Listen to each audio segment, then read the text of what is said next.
اللہ اللہ اللہ اللہ اللہ اللہ۔ السلام علیکم۔ M S office کے لیکچر نمبر 4 میں خوش آمدید کہتا ہوں۔ تو آج کے اس لیکچر میں پیراگراف کے حوالے سے کچھ کمانڈز آپ کو سمجھاؤں گا۔ تو دیکھیں یہاں یہ ہمارے پاس اس وقت ایم ایس ورڈ کا یوزر انٹرفیس کھلا ہوا ہے۔ تو اس میں یہ پیراگراف کی کمانڈز ہیں۔ تو اس میں ان کو سمجھنے کے لیے میں کچھ پہلے تحریر کروں گا، تو اس سے ساتھ ساتھ کچھ بتا بھی دیتا ہوں۔ دیکھیں یہاں یہ پہلا بٹن ہمارے پاس یہ نظر آ رہا ہے، یہ بٹن الائن لیفٹ کہلاتا ہے، یہ پھر الائن سینٹر ہے یہ، اور یہ الائن رائٹ ہے۔ تو اگر ہم اس بٹن کو پریس کرتے ہیں تو تحریر جو ہے لیفٹ سائڈ سے لکھی جاتی ہے رائٹ سائڈ کی طرف۔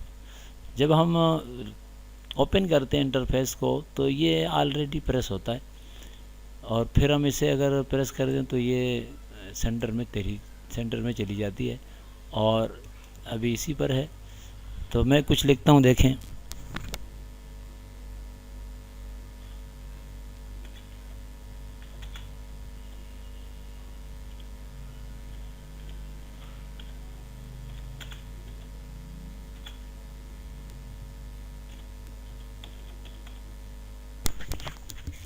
دیکھیں میں نے لکھا I am writing a letter. تو یہ ابھی لیفٹ سائڈ سے اس نے لکھنا شروع کیا رائٹ سائڈ کی طرف۔ اگر میں اس کے ساتھ والا بٹن پریس کر دیتا ہوں تو یہ سینٹر میں چلا جاتا ہے۔ تو یہ اب جتنا میں مزید لکھوں گا تو وہ اس طرح ہی اس کو ٹائپ کرے گا سافٹ ویئر کے، یہ دونوں طرف جگہ خالی جگہ برابر رہے گی۔ دیکھیں میں ایک جملہ اور لکھ دیتا ہوں۔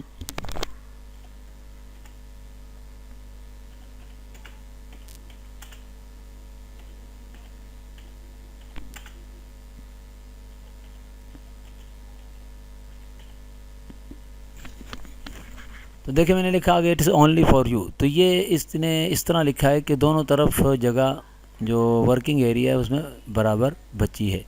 تو سمجھ گئے ہوں گے آپ یقیناً۔ اور اس کے ساتھ ایک اور بٹن ہے، یہ الائن رائٹ ہے۔ اگر میں اس پر کلک کر دیتا ہوں تو آپ دیکھیں گے یہ تحریر رائٹ سائڈ پہ چلے گی، اور جو بچنے والا حصہ ہے وہ لیفٹ سائڈ پہ بچ رہا ہے۔ تو اگر میں یہاں لکھتا رہوں گا تو یہ لیفٹ سائڈ پہ مزید تحریر ادھر بڑھتی جائے گی۔ بعض اوقات اس طرح لکھنے کی ضرورت پڑتی ہے، لیکن سب سے زیادہ بیسٹ طریقہ جو ہے وہ الائن لیفٹ والا ہی ہوتا ہے۔ عام طور پہ ادھر لکھتے ہیں، لیکن آپ جب کام کریں گے تو طرح طرح کے تو آپ کے سامنے مختلف سچویشنز آئیں گی، تو یہ آپ کو معلوم ہونی چاہیے۔ اس کے علاوہ بعض اوقات ایسا ہوتا ہے کہ تحریر کے شروع میں ہمیں کسی نشان کی ضرورت پڑتی ہے، کوئی پوائنٹ لگانے کی ضرورت پڑتی ہے، بعض اوقات نمبر لگانے کی ضرورت پڑتی ہے، کبھی کوئی پھول سا لگانا پڑتا ہے۔ تو اس کے لیے بھی یہ سسٹم موجود ہے۔ دیکھیں یہ یہاں اوپر بلٹس دیا ہوا ہے، تو جیسے اس پر ہم کلک کریں گے، ساتھ میں جو ایروز کا نشان دیا ہوا ہے، تو یہ ہمارے پاس مختلف نشان آ چکے ہیں۔ ان میں سے جس پر میں کلک کروں گا، ابھی بھی دیکھیں وہاں آپ کو تحریر میں وہ نشانات آ رہے ہیں جہاں میں ماؤس ایرو لے کر جا رہا ہوں۔ یہ بلٹ آ گیا، یہاں یہ ایک دوسرا نشان آ گیا۔ تو ان میں سے جیسے میں یہ دبا دیتا ہوں تو یہ شروع میں آ جاتا ہے۔ اب اگر میں انٹر دباؤں گا تو نئی لائن شروع ہو جائے گی، اور نئی لائن میں پھر اسی طرح یہی نشان دوبارہ آ جائے گا۔ یہ دیکھیں آپ کے سامنے ہے۔ اس طرح آپ جتنی چاہیں نئی لائنیں لکھتے رہیں گے، جب تک انٹر کا بٹن دباتے رہیں گے تو ہر نئی لائن شروع ہوگی اور یہ نشان آ جائے گا۔ اور اس کے علاوہ اگر ہمیں نمبرنگ کی ضرورت ہے تو یہاں اوپر ایک نمبرنگ والا بھی بٹن موجود ہے، اس میں یہ ایرو ڈاؤن موجود ہے نشان، اس پہ آپ کلک کر دیں گے تو آپ کے پاس مختلف سسٹم آ جائیں گے۔ دیکھیں اب میں نے جیسے ہی 1 2 3 پر لایا تو 1 2 3 وہاں 1 2 3 لکھا گیا ہے، نمبرنگ آنا شروع ہو گئی ہے، اور 1 کے ساتھ پوائنٹ لگا ہوا ہے۔ بعض اوقات پوائنٹ کے بجائے بریکٹ کی ضرورت پڑتی ہے، تو یہ بریکٹ سسٹم ہے۔ بعض اوقات ہم ABC لکھنا چاہتے ہیں، دیکھیں یہ ABC لکھا جا رہا ہے، چھوٹی ABC لکھی جا رہی ہے۔ جس پر ہم کلک کریں گے تو وہ آ جائے گا۔ اگر ہمیں رومن نمبر لکھنے ہیں تو دیکھیں اب رومن نمبر آ گئے۔ تو اس طرح جو ہے یہ جو نشان آ رہا ہے، اس سے ہم کنٹینیو نمبرنگ کے لیے ہوتا ہے یہ۔ تو یہاں اگر ہم کچھ لکھنے کے بعد جیسے انٹر کا بٹن دبائیں گے تو یہ نمبر جاری ہو جائیں گے. اور اس کے علاوہ کچھ پیراگراف میں اور بھی بٹن ہیں.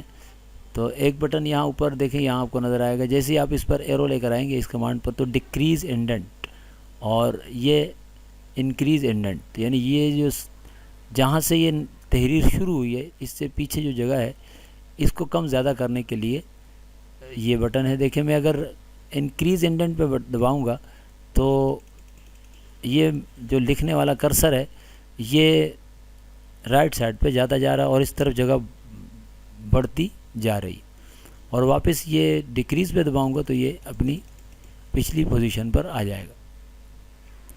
اس طرح کبھی ضرورت پڑتی ہے. میں اگر یہاں ابھی میں نے کرسر رکھا ہے تو اب دیکھیں یہ پوری تحریر کو لے کر جا رہا ہے, اور اسی طرح واپس پیچھے بھی لا سکتے ہیں. اور یہ بھی ذہن میں رہے کہ اس کے بعد جس پوزیشن پر رکھیں گے اب جو تحریر لکھیں گے وہ یہ جگہ ساری خالی رہے گی, یہ اسی حصے میں لکھے گا, یعنی جہاں اس وقت تحریر موجود ہے اس سے آگے اگر جگہ خالی ہے یہاں تو آگے تو لکھے گا لیکن بیک سائڈ پہ نہیں لکھے گا. تو سمجھ گئے ہوں گے آپ, امید ہے. اور اس کے علاوہ اس میں کچھ کمانڈز اور بھی ہیں, انشاءاللہ اگلے لیکچر میں آپ کو ان کمانڈز کے بارے میں بتاؤں گا. اب اجازت چاہوں گا. اللہ حافظ.